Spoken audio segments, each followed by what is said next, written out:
Welcome to Rising Tide Startups, where today's most exciting startup founders share their stories and strategies. They also deliver tangible lessons learned along the way that you can apply to your own startup. Each episode is a true masterclass. Make sure you take notes. Take it away, Kevin. Okay. This is Kevin Pruitt with an encore episode of Rising Tide Startups. One of my favorites, Kirk Penn. Kirk, thanks for joining us on Rising Tide. Thanks very much, Kevin. It's an absolute pleasure, and I just love the work that you do, and it's an absolute pleasure for me to be part of it. So, thank you once again.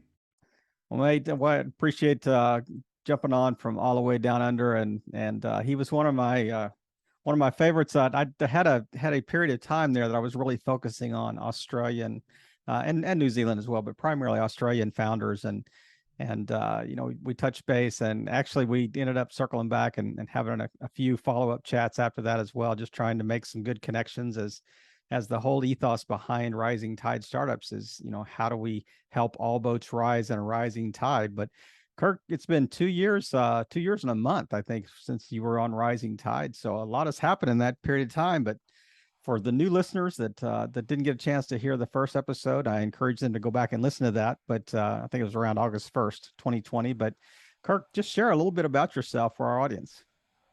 Absolutely, absolutely. Look, so yeah, 2 years. It's been a long time, Kevin. Just amazing how quickly things have gone. So essentially, I run a professional services business in the IT industry, and so I've always been involved in process.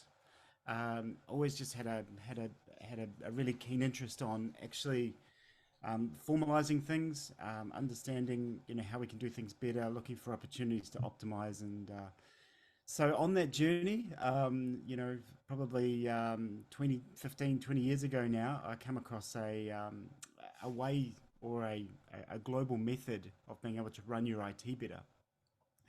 And it was built out of the UK Office of Government. It's called ITIL. I started on that journey to understand, what is this methodology, this framework, this set of practices. And as soon as I started to, get into it, after that, I was hooked, and I was really pretty much running around telling everybody about it and saying, "Hey, look, this is a better way of working. Why isn't every organization doing this?" And it's really grown from there. So I started out as a consultant, obviously just by myself, and got involved in a lot of a number of large and sort of major programs where there was quite a lot at stake in terms of being able to turn improvements around. From there, I just went on, and I continued to get phone calls and people asking me, "Can you come and help here and here?" So we got to a point where we needed to scale out the business and bring on some other consultants and associates that have the skills that I have to be able to service these customers in a consistent way. So we've had a great journey. It's really sort of started by me, and then organically we've grown. We've now 13 consultants, looking after just under 10 clients we're working with at the moment. But I think key for us is that we want to be able to be a boutique, offer specific services to them, and on a consistent basis. So it's been a fun journey so far. So, I mean, I have this idea, I have this mental picture in my mind. It's like ISO 9000 meets business process or something like that. So for the lay people, including myself on the call, kind of break down exactly like, just really quickly, just summarize the business process or what you're solving for. Sure. And you're absolutely right. It is very similar to ISO. However, I think good context would be if you're thinking about an organization, perhaps 5,000 plus employees, they obviously have an internal IT department. Mm-hmm. They have an internal service desk. They're obviously making changes to their live environment often. It's those processes that sit in behind those. So the way in which you structure your service desk, the way in which we want to enable more modern ways of working. When they're making change to their environment, we want to make sure that that's controlled. So that's where those practices kind of come in and sit underneath that to make sure that there's a structure in behind it. We also work with other service providers as well to ensure that they've got what we call their house in order, Mm-hmm. so that when they are providing their services, they can demonstrate that they've got a consistent way of being able to, support that customer as well. So, Kind of a two-pronged attack there. Is that more of a white labeled service, or is that actually you're servicing the service providers type thing? yeah, it's a good question. So yeah, we have two primary services that we offer. We have what we call our transformation foundations, which is when we come into an organization and we do three things. We do an assessment, so we give them an understanding of where they're at in terms of their maturity. We then go through a review, which is aligning that back to their goals and their objectives. And then finally, the align part, which is we put a plan together for them to achieve those. So that's our transformation foundations offering.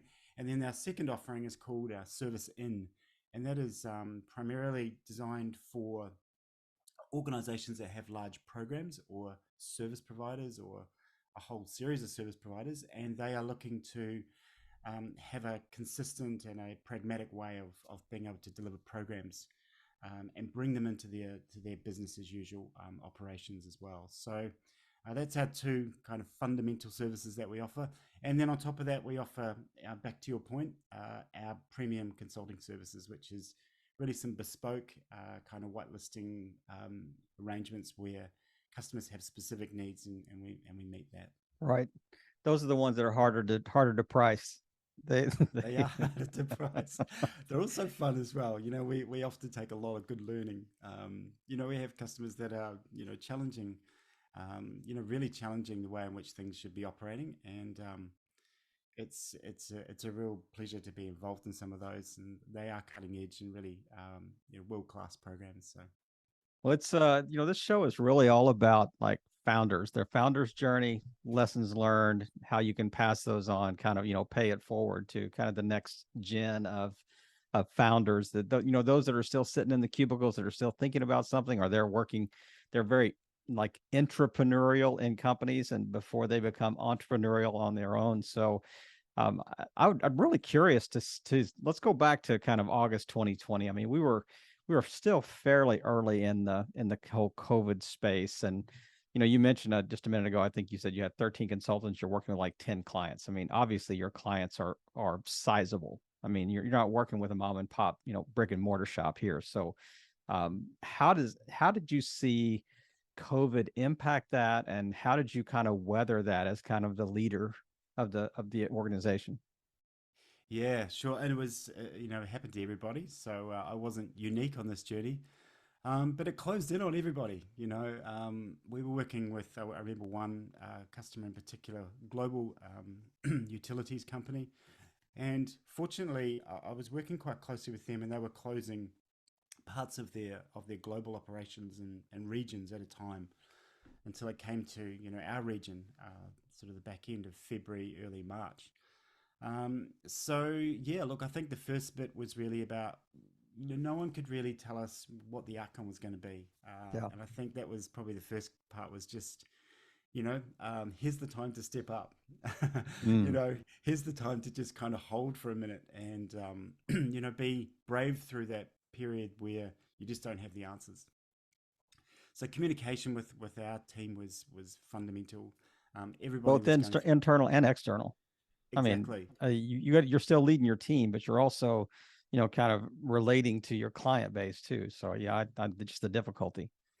Absolutely. And I think, we have every single one of our consultants has been handpicked. So we have a very close relationship with each one of them on a personal note as well. So to me, the actual personal part was probably more important at that time. So is your family safe?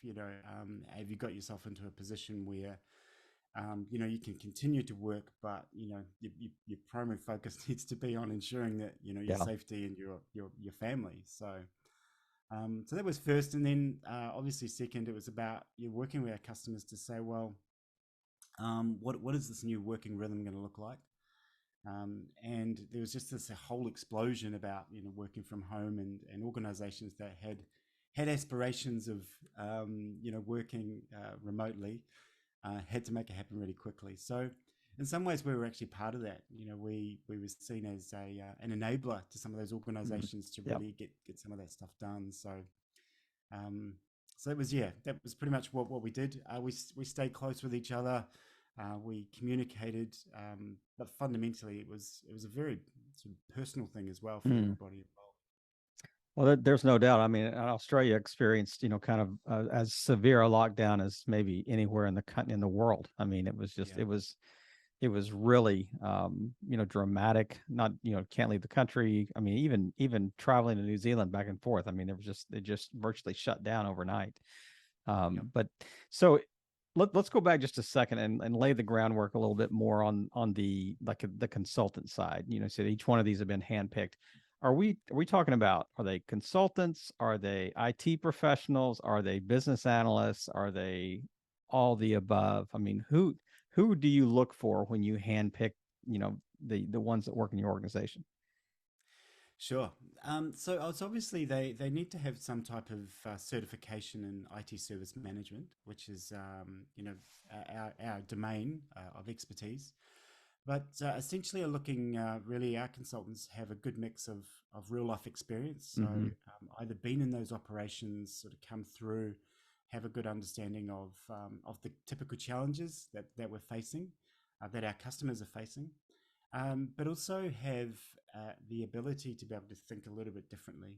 Think creatively around solving some of those issues. So I think the ideal candidate for us really is someone who thinks a little bit differently. It's got that the formal academic certification. It's got the experience, but really we really hire for attitude and we share. I mean, Culture. absolutely. And so it's they must be a really good fit, and I'm really quite comfortable with that. We have a very open conversation with our customer where we start to bring consultants in and let them sort of work together and understand whether that's going to work really well. Mm. And I try to sort of take a step back from that and allow that to really organically kind of work together, because our customers put a lot of trust in us, Yeah. and they want to be able to eyeball somebody and know that they're speaking authentically, and that there's some thinking in behind it. And so that's really what we look for. I mean, we have some new consultants that are reasonably new into the industry, really quite passionate about the whole industry, and we get them to work as part of a bigger team as Mm-hmm. well, so that they can continue to gather that experience. But I have to say, I've been absolutely blessed with the people that we're working with, and I'm just always quite taken back in terms of the amount of work that we can get through, and just their whole way in which they work. I learn a lot from them as well. So it's very circular. Well, I think you lead by example. I mean, I just the times that we've interacted. I mean, I think you are very gracious and humble, and but have the chops behind that to be able to deliver a service that you're trying to sell. For sure. And there's a lot on the line for your clients. I mean, of that size and magnitude. I mean, it's not just financial. It's time. It's has the impact in the organization. It's the reputation of those that bring you on board. Yeah, So there's a lot on the line for them as well. And I mean, I see that you take that very seriously, and you want to make sure that you're relating well and delivering on the promise that you give them. But I what don't want to get into numbers here, but what did you see during COVID? Did you see, you said your clients were scaling back. Did you see that? I mean, was there a loss of clients? Were there clients that just kind of went on hold? Did you say, hey, we were in a unique spot. We kind of weathered this pretty easily, for, sure. compared to others. I mean, what was I guess the direct impact on your business? Sure. Look, we were in a pretty good position.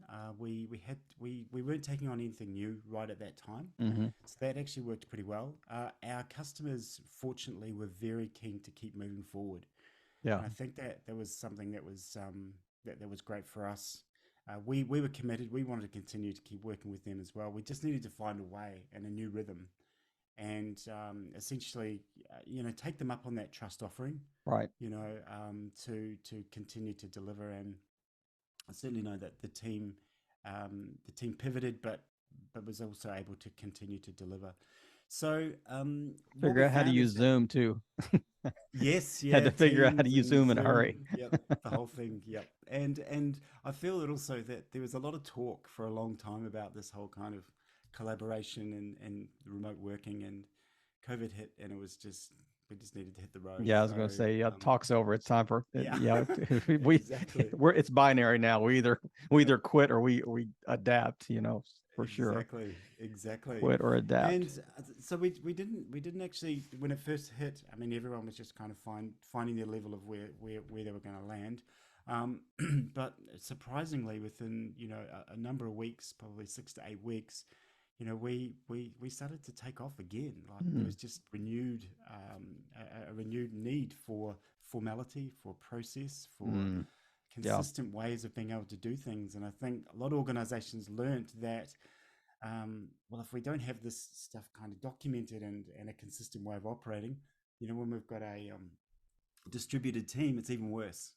right. So the need for us was amplified, Mm. which was helpful for us. And I mean, onboarding new clients. I mean, remotely. That it just exacerbates the need for having, those processes in place for sure. But so every entrepreneur, every CEO, every founder, has stages of growth that they go through, and you can kind of look back and you say, yeah, I've done this for 10, 15 years. I mean, it's pretty well. I mean, it's somewhat repetitive, and I'm kind of figuring some things out here, but man, it was a new world 2 years ago, and Mhm. I'm curious as we're just kind of heading toward the final stretch of our chat here today. But what are one or two things that you think you've done, like how have you adapted as a leader, you know, in the face of COVID, in the face of changing light, in the the changing landscape, in the face of the kind of work from home, hybrid schedules, digital nomad, type landscape. How do you think you've changed? Yeah, absolutely. What a great question. And I think there's some real freedom in that, I think, as well. Mm, So there was a real opportunity for everybody just to, reflect for a moment and say, well, what we have been doing, the way we have been working is not going to cut it, in this new world. Um, so there's quite a bit of freedom really around being able to just take that opportunity to explore that. So a few things for us, certainly from an organization perspective, was we knew that we actually needed to get our house in order as well. So the way in which we onboarded both associates and consultants, but also our customers, we invested a lot in terms of our own internal ways of working and automating a lot of those back end processes and things like that. So that was super helpful. We also gave us an opportunity to look in on our revenues and our profit, because I think one of the key learnings for me as well out of all of this was everybody started to really rethink their job, right.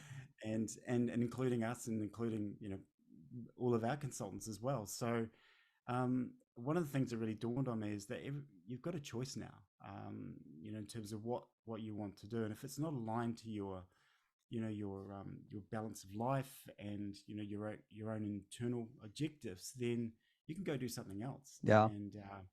And so that was really something for me to think about. That we often say to our consultants as well, what works for you works for us. And that's constantly looking for that win-win. Because if it's not win-win, it's only a matter of time until there's either some conflict or just things are not going to work. So there were a couple of things that really came to me through this whole process. I love that phrase you just said. What works for you works for us.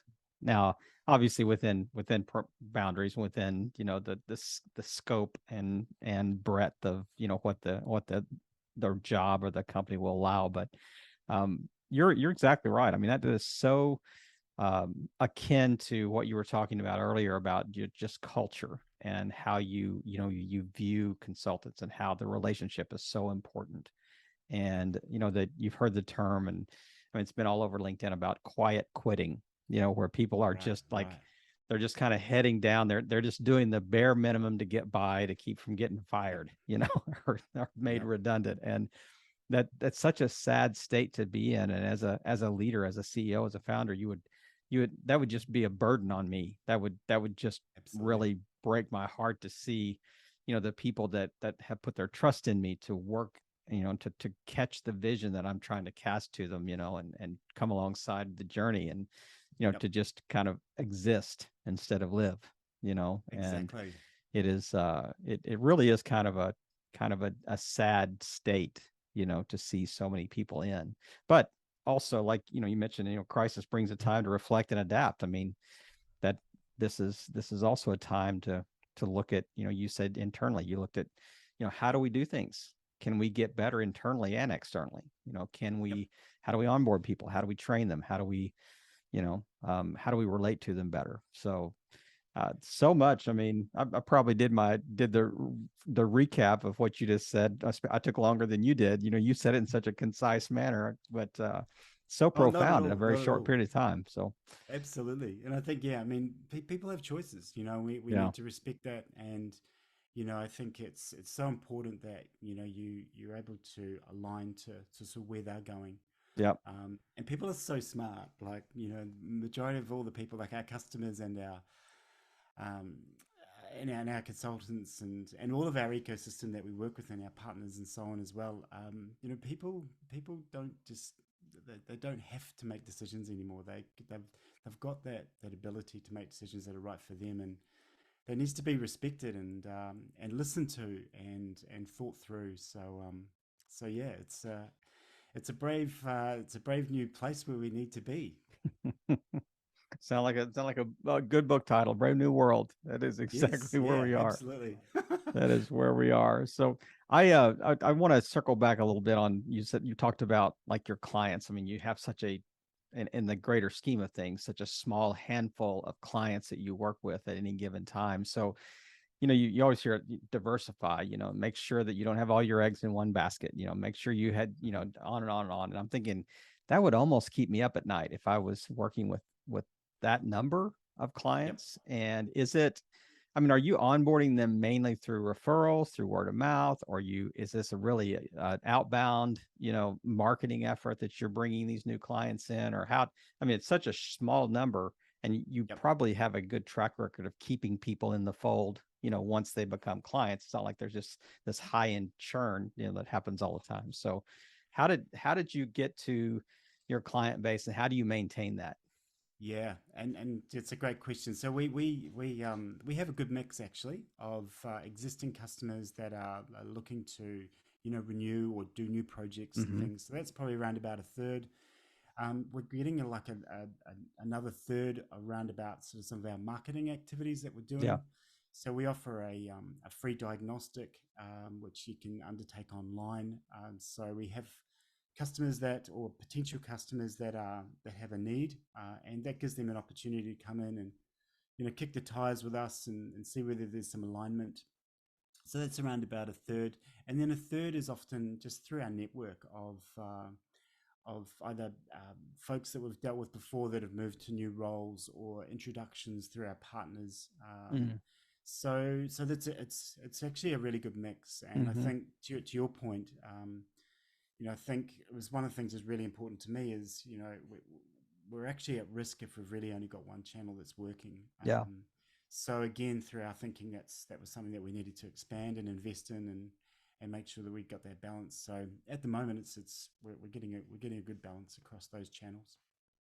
But you're at your point too, that you can provide really, handheld service, white glove service, you at a high level, very, high touch point, very invested, level of service, and with a client base that you couldn't do if you had 1,000, for sure. Yeah, it's interesting because we're often asked to do things outside of service management domain. Mm-hmm. Can you do testing? Can you do development? Can you help us with project management? And you know what? We say no because we really do want to specialize just in the things that we're good at. I think once we start to go outside of that, then our value starts to dilute a little bit. Yeah. So it's working for us that we stay really focused on what we're doing. And there was certainly a time, and I think pretty sure in everybody's kind of startup journey, that you kind of pick and prod at different things to see what's going to work. Mm-hmm. And my experience and learning has been, you come in and you be very, very clear about what you do. Yeah. And I have to say we're not 100% there yet, but certainly as we continue to really refine that, it really starts to crystallize that we're in the right space.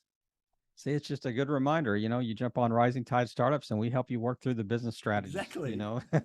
We help you process the next steps in your journey. But man, this has been so good to catch up, Kirk. I really appreciate you taking time today and just sharing kind of the catch up story that, the second chapter of service management specialists. And it is good to touch base with you again. And just close this out here. Is there anything that, we haven't touched on that you would like to wrap us up with, and just maybe tell people, where to find you online?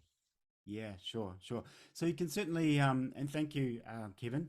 I think, you can definitely catch us at LinkedIn. So look for us, service management specialists on LinkedIn. As I said before, we've got a free diagnostic. So if anyone's curious or considering, how well their processes are underpinning their organization, and or how just even, what are we actually doing in terms of this? Please feel free to reach out to us either through LinkedIn, or you can just drop us a note at ask@servicemanagementspecialist.com, and we'll send you the link for the diagnostic, and you'll get that report. I think, just quickly, just for me to finish off with as well, Kevin, just really wanted to say a big thank you to you in terms of all the great work that you do. And 2 years is gone, but I think the knowledge and the sharing and the experiences that you're facilitating and bringing to everybody is just wonderful. So it's certainly been helpful for our journey, and certainly through your network and who you've been able to introduce me to, I've taken a lot of learnings. So you're doing some fantastic work, and just really wanted to say thank you very much for that. Kirk, it is my pleasure. And man, we only have people come back here if they really do, kind of personify the DNA of who we are, and that's helping all boats rise in a rising tide. Kirk, thanks again. Have a great weekend. Another episode in the books. We hope you heard some great takeaways. Don't forget to subscribe and leave a 5-star review on iTunes and YouTube. As always, thanks for listening to Rising Tide.